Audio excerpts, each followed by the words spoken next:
referencia hacia el este se encuentra el POF Gama, el cual también es un puesto de observación fronteriza del Ejército de Chile, el cual se encuentra a 10 kilómetros de donde nos encontramos actualmente. Como referencia y como orientación, la maqueta está hecha a unos 64.000. ¿Qué significa esto? Que cada cuadrícula está representada por 5 kilómetros en la vía real. Ya, conforme al terreno, el terreno es el mismo que nosotros podemos observar acá, principalmente arenoso, y también se encuentra con situaciones de caliche a lo largo de la faja de combate que tenemos nosotros. Con respecto también a la orientación del POF Gama, el POF Gama se encuentra también en dirección hacia el este, se encuentra una serie de quebradas, las cuales tienen a profundidades que alcanzan los 900 metros. Con respecto a la referencia del POF Gama, que se encuentra en la dirección que indica mi mano.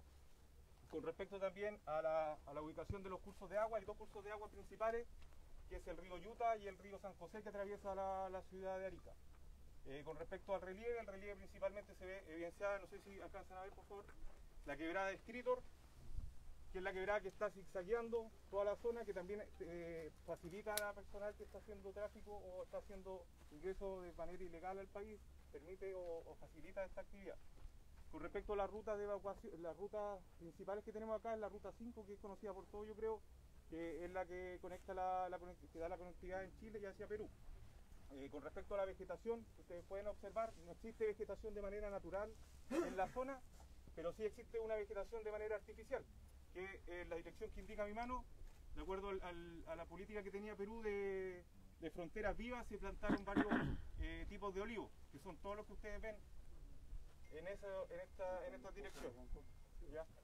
Tiene la política que tenía anteriormente la República de Perú. Con respecto a las obras de arte, tenemos principalmente el aeropuerto Chacayuta, que está en la dirección que indica mi mano, a 3,5 kilómetros de donde estamos ahora. Tenemos la línea férrea, que es del ferrocarril que transporta la ciudad de Arica hacia la ciudad de Tacna, y posteriormente los dos pasos fronterizos, un paso fronterizo que es el paso fronterizo también que es conocido por todos, que es el paso fronterizo de Chacayuta, y posteriormente el de Santa Rosa, que es el símil peruano. Con respecto a las líneas, a los límites políticos internacionales que nosotros tenemos, con Perú tenemos una frontera evidenciada de 169 kilómetros, los cuales están reflejados desde un hito 1 hasta un hito 81, que están reflejados con números arábicos, y una frontera con Bolivia que están reflejados con números romanos, y estos números romanos abarcan una zona de 861 kilómetros, que es toda la responsabilidad que tenemos con la República de Bolivia. Con respecto a la zona jurisdiccional que nos incluye a nosotros, que está desde el hito 1 hasta el hito 23, son respectivamente 35 kilómetros que nosotros participamos y tenemos jurisdicción. De estos 35 kilómetros nosotros estamos constantemente operando a través de la operación Jarcaña y Yanapaña, que son las dos patrullas que se encuentran a mi costado, la operación Jarcaña y la operación Yanapaña. Básicamente se diferencian de que una operación es fija, que tiene solo puestos de observación fijos, que es el POF Beta y el POF Gamma, y la patrulla móvil, que es la que se encuentra en la dirección que indica mi mano, que es la patrulla que está haciendo 24/7 los patrullajes. Terminamos.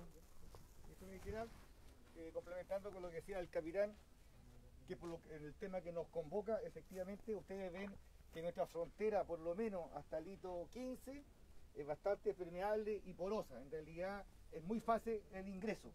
Aquí efectivamente por el hito 14, que viene la quebrada de Escrito del noreste y penetra Chile hacia el suroeste, es un lugar que obviamente también es muy aprovechable, que permite el ingreso de estos migrantes.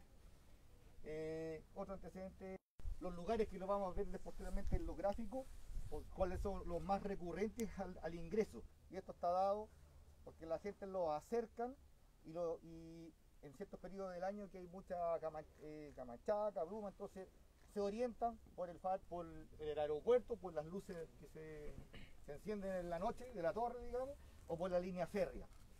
También cuando hagamos nuestro recorrido hacia el sector del POF Beta, perdón, nos encontramos en el POF Beta, que faltó de identificarlo bien en el punto, al POF Gamma, que es el lugar donde nosotros queremos trasladarnos con ustedes, justamente por un trayecto que hasta el cierto hito vamos a tener que bajar, porque en un sector acá se encuentran unos campos minados de antitanque que todavía están sembrados.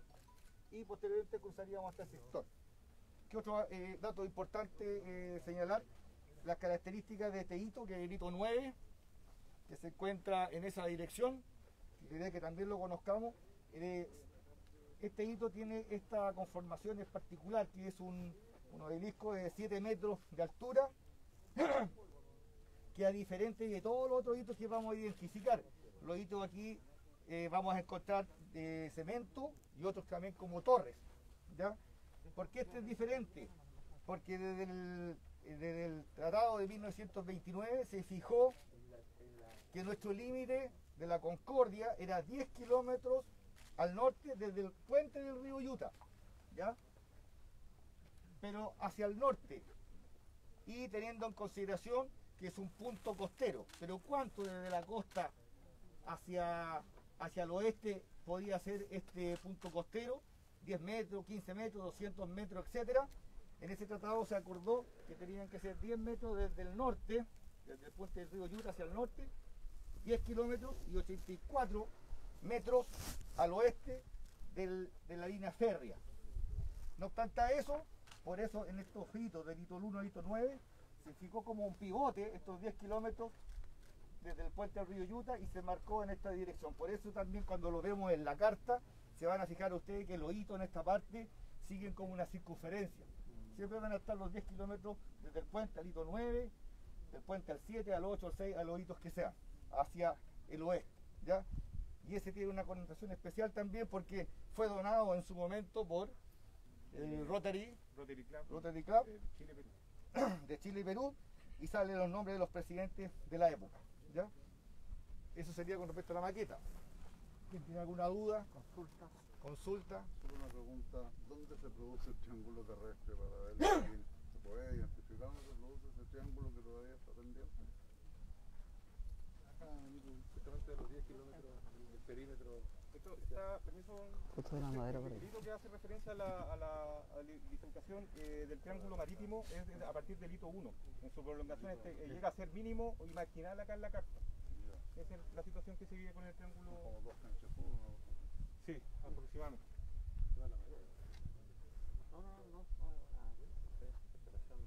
¿Alguna otra pregunta?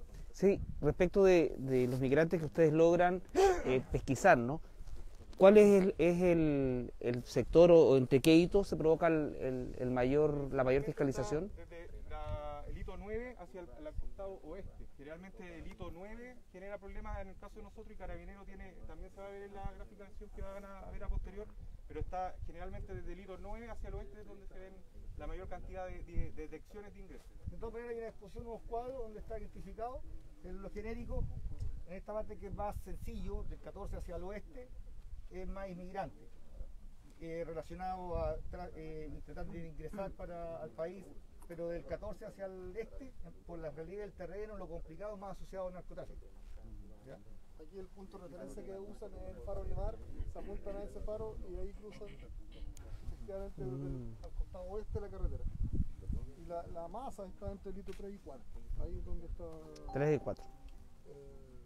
El mayor volumen, según lo que tenemos de Carabineros de red. ¿Algo? General, una pregunta respecto de la observación fronteriza peruana. ¿Ellos trabajan coordinadamente con ustedes? ¿Están en situaciones en quebradas parecidas? ¿Cómo operan ellos al otro lado de la frontera? Las policías tienen un trabajo en particular coordinado en el tema del paso fronterizo ilegal. Nosotros apoyamos a la policía, el ejército peruano no se mueve en lo que yo le puedo responder. Las policías están coordinadas. El ejército es donde yo me pare, va a haber un carro al frente. Ya, perfecto. O sea, no es que aquí obviamente aquí al frente hay observación peruana porque estamos nosotros acá. Ya, perfecto. No es porque ellos estén en un punto específico del terreno, sino donde nosotros estamos, ellos están. Nuestra comunicación es de mando a mando, pero en el tema fronterizo exclusivamente con policías y la Armada en algunos casos. No hay un tema que estemos frente a frente. Ya, ok. Solamente enfrente al 1 hay un puesto de gendarmería, ahí sí que está la única dependencia física que está de parte de ellos. Una consulta, a ver, en primer lugar, ¿cuáles son los lugares de mayor frecuencia? Porque a la vista pareciera que está el sector oeste Chacayuta, el control fronterizo. El lugar, ¿y cuáles son las horas más o menos que ustedes han detectado?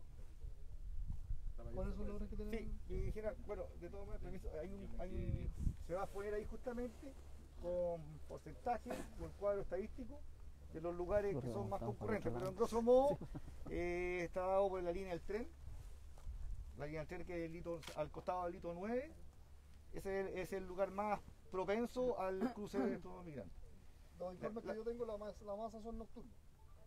Sí, y las cantidades también han fluctuado. Nosotros hablamos de incidentes, hemos tenido, ayer por ejemplo, hubo 4 incidentes vistos por nosotros, pero cada incidente también está asociado a diferentes fuerzas humanas. Algunos, el más alto fue de sobre 100 personas, ahí lo vamos a ver qué día fue y cuándo fue, en qué mes, y lo cotidiano pueden ser 3, 2 personas, digamos.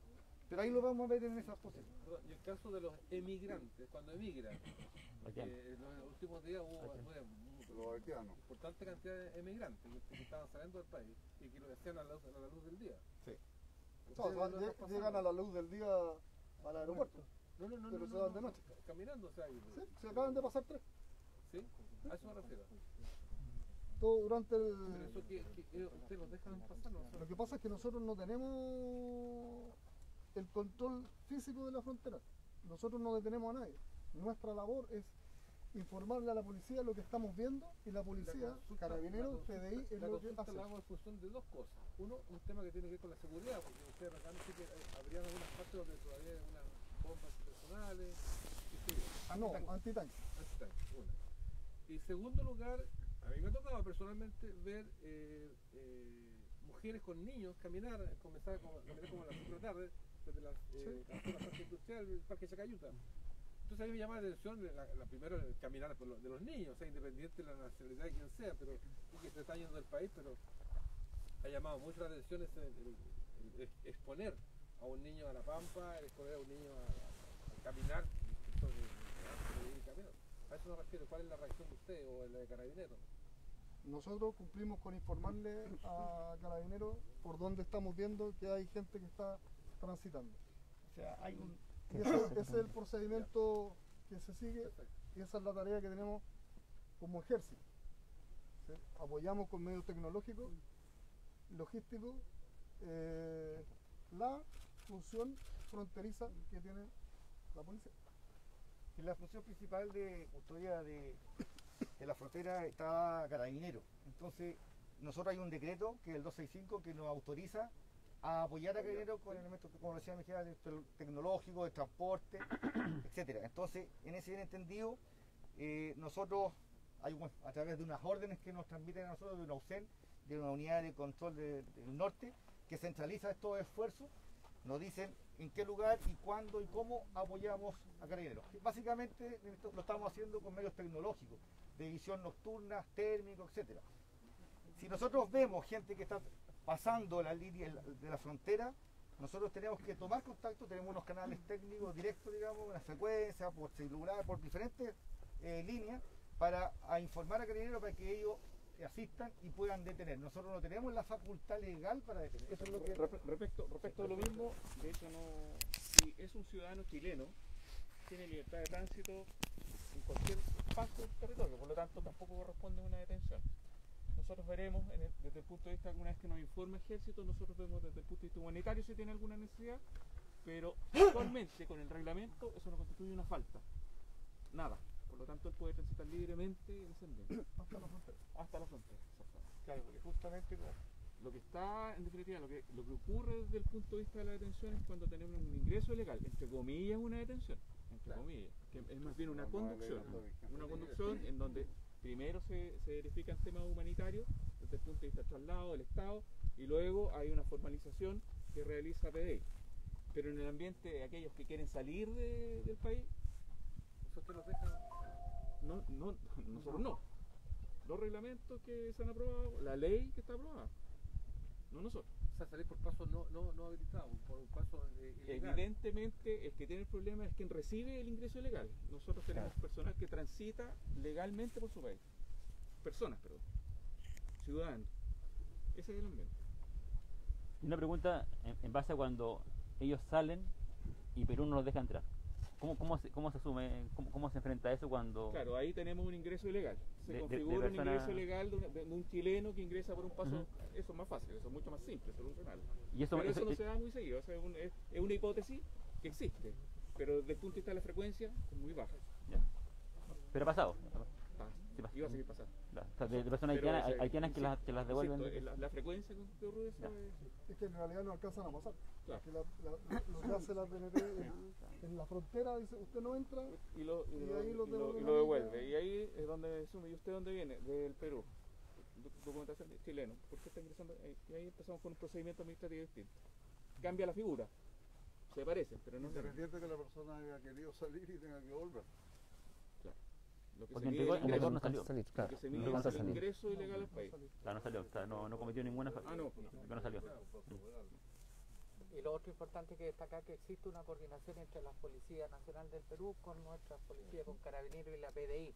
¿Ya? Y nosotros tenemos reuniones bilaterales con el PAR, en este caso con el prefecto de Tacna, donde también se van analizando. Hace 2 semanas tuvimos una reunión donde se juntan ambas policías también, el ejército, donde se van haciendo intercambios, se van dando a conocer algunas situaciones para ir mejorando lo que es también el resguardo fronterizo de ambos países. Esas reuniones bilaterales se realizan y hace 2 semanas atrás tuvimos una semana atrás. En el mismo contexto de lo que usted está explicando, en esta colaboración de la autoridad y policía de los dos países. Porque nosotros aquí se nos quejamos y dicen, no, es que Perú no pone ningún control. Entonces parece que nosotros tampoco ponemos oposición a que las personas puedan salir por paso no habilitado. Sí, pero nosotros el mejor instrumento que podríamos tener para evidenciar que o justificar o en definitiva proceder con gente que intenta salir salir ilegalmente del país es que cambie la norma. Si la norma no cambia, nosotros estamos siendo ilegales. Nosotros estamos cometiendo una arbitrariedad, no corresponde a la detención, no corresponde el traslado a ningún lado tampoco. Lo que pasa es que estamos bajo la norma antigua todavía, si no está en vigencia la nueva ley. En ese ambiente, evidentemente, no podemos operar como quisiéramos. Entendemos que hay una lógica una lógica que aplica usted, que para nosotros también tiene lógica, pero esa lógica no está consagrada en ninguna línea ni en ningún reglamento.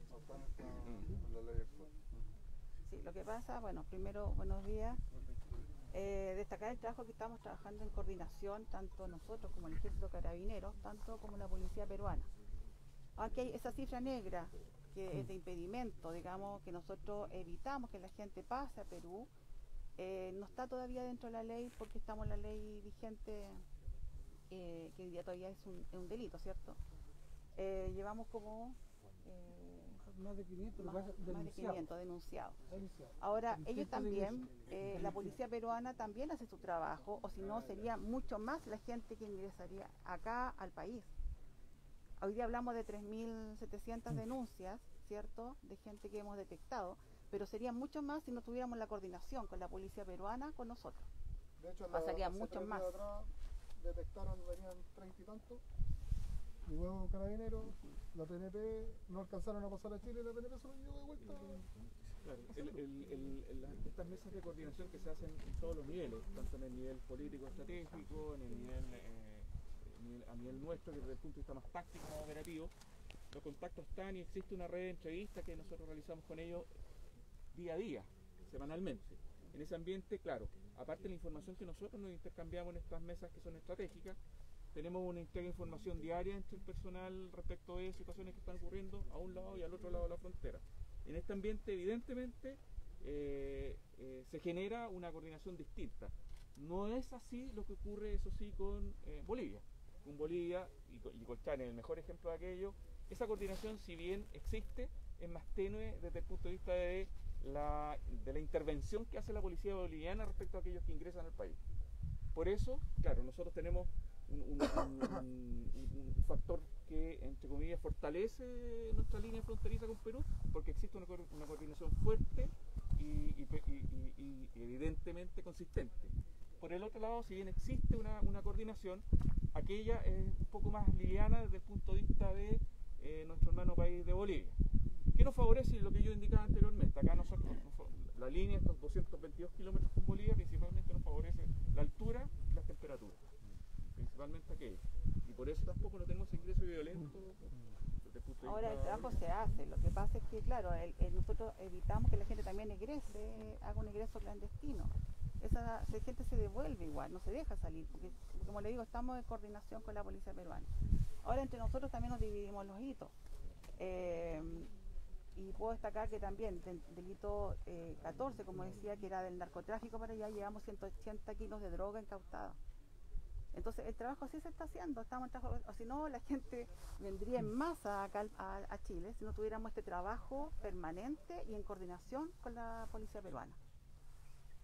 Aquí yo quería fundamentar un poquito, perdón, también para que no, lo que decía la prefecta, para que no quede esa idea de que dejamos pasar a la gente. Nosotros, como en lo que es militar, nosotros informamos, tomamos contacto con carabineros, cuando vemos gente que se acerca a la frontera tratando de egresar, avisamos y ellos vienen en la camioneta. De hecho, hace un tiempo, hace como 2 meses, con mi general en la noche, nos comunicaron que era mucha gente, vinimos, efectivamente eran bloques de 15, de 20, juntaron alrededor de casi 100 personas, y efectivamente con carabineros se les detuvo y se les orientaba a regresar porque estaban haciendo por un lugar no habilitado. Finalmente lo lograron, pero posteriormente no me cabe la menor duda que han intentado más tarde, más adelante. Ese día en particular estuvieron toda la noche ahí haciendo presencia para evitar el cruce, pero se hace presencia, o sea, se está ahí para evitar. Ahora hay otro tema, que cuando uno está tomando un procedimiento, claro, hay que traerlo, trasladarlo a la ciudad. Estamos en coordinación con el CEREMI, donde se le toman los exámenes, incluso las vacunas, y se está haciendo todo un trámite con los extranjeros.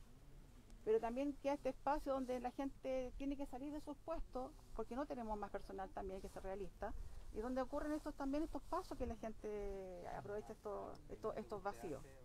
Se le anula esa patrulla. Claro. Pueden ser, sean 2 personas o 15 personas, automáticamente anula esa patrulla por espacio de aproximadamente casi 1 hora. Ahí se abre un flanco. Sí, claro. De hecho, eso en los años anteriores. Pero hay que ser realista, la gente quiere salir y de alguna forma lo va a hacer igual, y quiere entrar igual, de alguna forma lo va a hacer. Pero está en fondo controlado. En los años previos, si me permite, el año 2019-2020, que tuvimos un flujo prácticamente 3 veces mayor al que llevamos este año. Estamos hablando de inmigrantes, solamente factor de ingreso, era 3 veces mayor. Era una práctica habitual. Ellos generalmente mandaban una especie de grupo de avanzada de ilegales que acercaban la frontera en forma atomizada en un punto, en otro punto, de lo cual obviamente fue testigo de ejército que estábamos trabajando con ellos, lo que generaba el trabajo de contención de ejército cuando había identificado el desplazamiento de los vehículos para generar el procedimiento correspondiente para posteriormente entregárselo al EPDI, y genera esta suerte de desprotección de la frontera, porque obviamente los recursos son limitados, tenemos que desplegar todo lo que tenemos en frontera con capacidad de traslado, y solamente queda ejército, que quienes nos cooperan en la contención y observación, sin capacidad, obviamente por un tema legal, de poder detener, pero sí contener.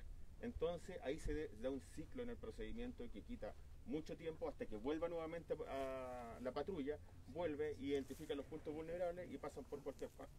Y volviendo un poco al punto de los haitianos que me enseñé, que es una pregunta ya frecuente, ellos tienen residencia y sus hijos tienen nacionalidad. El objetivo del control que se hace en la frontera, y por lo cual se han pedido refuerzos por parte de las Fuerzas Armadas en este momento, es exclusivamente, como lo han señalado ya, contenerlos para que Carabineros lo identifique, logre entrevistarse con ellos. En eso se hace un levantamiento si tienen, y este es el objetivo principal, si mantienen órdenes pendientes, porque no sabemos si han cometido algún delito en el territorio nacional y están tratando de salir del país. Si los niños que llevan son efectivamente su hijo, o si alguien está saliendo de forma forzada del territorio, porque puede darse, sí, efectivamente puede darse. Ellos no los podemos detener, tienen la libertad, no van al caso COVID, no van a residencia, distinto al de ingreso, que ahí están los focos de observación, contención, y se pone a disposición de la Seremía de salud en este caso, obviamente para que hagan las cuarentenas y todas las medidas sanitarias por COVID. En eso mismo se produce otra dinámica en las coordinaciones con PNP, efectivamente. La infracción se va a producir cuando existe el movimiento en el NPI, en el caso del haitiano cuando sale, pero nosotros no se lo podemos recibir tampoco a PNP cuando pasó por territorio nacional, que es lo que dice ellos, contienen, vuelven, y ahí se produce la dinámica en la entrevista al funcionario policial acá, o de ejército que lo contiene, donde saca la información que efectivamente viene del Perú, pero porque venía de Chile, y ahí se pone a discusión por el egreso ilegal en este caso, y ahí obviamente operan todos los cursos de acción por parte de la PDI. Pero PNP cuando los detecta al otro lado, en las circunstancias actuales, en base al COVID-19, ellos se encuentran imposibilitados de devolver a esos ciudadanos que tienen nacionalidad y residencia por el paso fronterizo habilitado, que sería PDI que lo tendría que recibir en ese caso en la coordinación por COVID.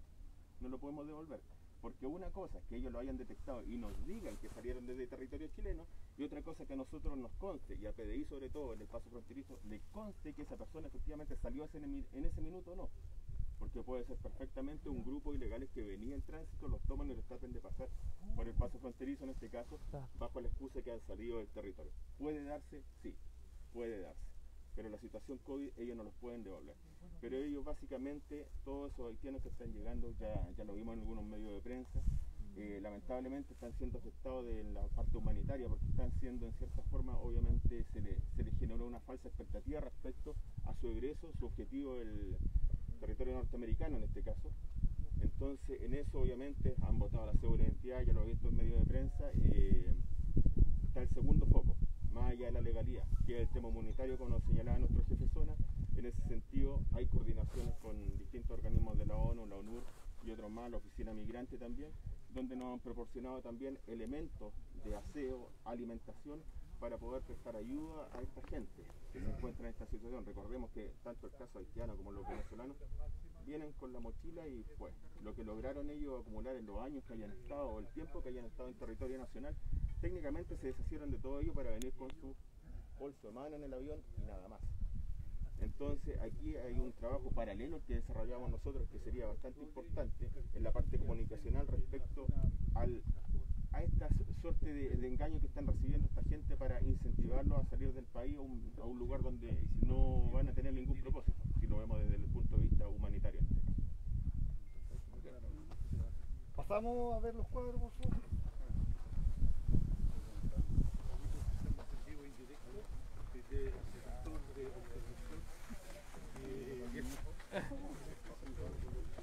Bueno. Está muteado, ¿no? A ver. Yo creo que está bien. ¿Se escucha bien ahí o no? Hola. ¿Cómo están? ¿Se escucha? ¿Se escucha sí o no? ¿Sí? Oye, les quiero contar, voy a poner esto, ¿eh? Les quiero contar que estamos precisamente aquí en un espacio de observación que se llama Alfa del ejército, donde se supervigila que no exista un tráfico de personas en carácter de inmigrantes. Es una situación que complica, ¿no?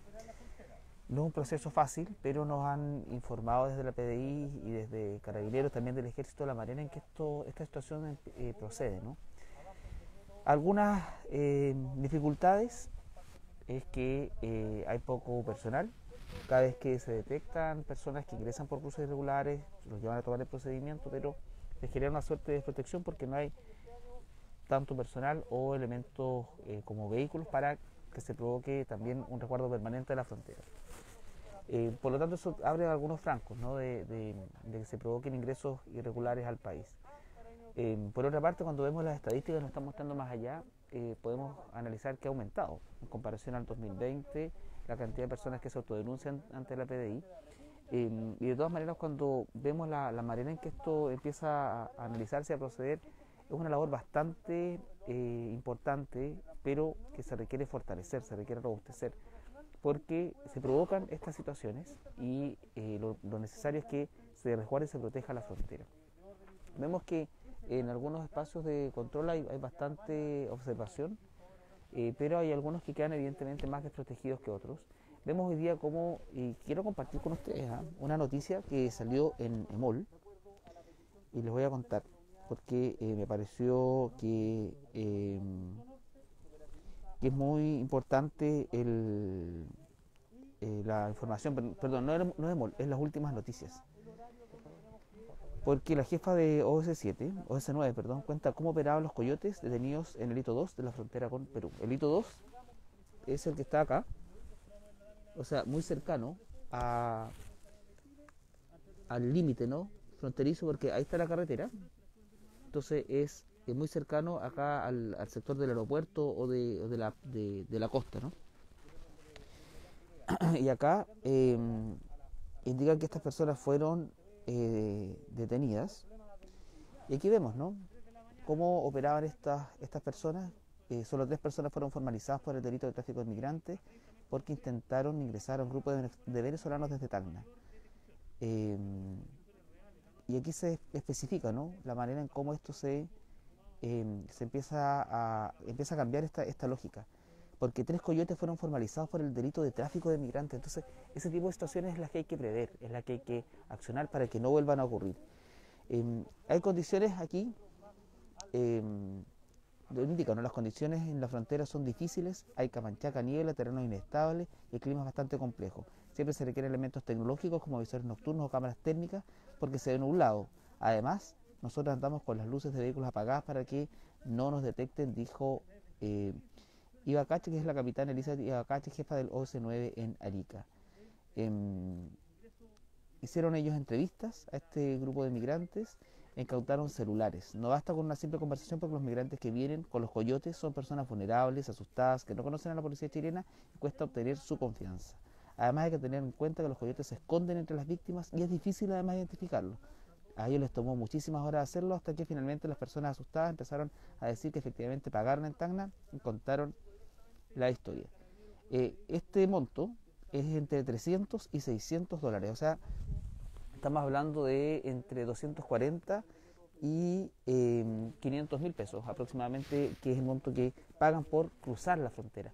Este es un proceso que cuesta un poco más de detectar, pero también hay deficiencias desde lo legislativo, porque nos informaba también el general del ejército que la actual ley impide las detenciones de egresos o de ingresos por parte del ejército.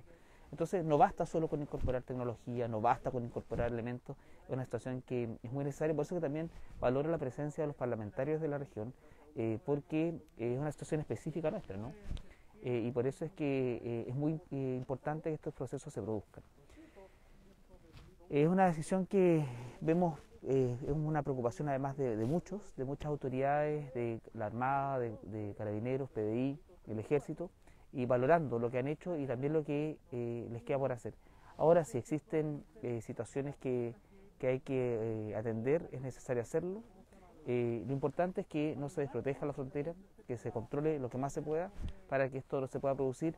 Se ha experimentado un aumento de un 50% de personas que se autodenuncian a la PDI respecto en comparación al 15 de septiembre del año 2021 en comparación a todo el año 2020.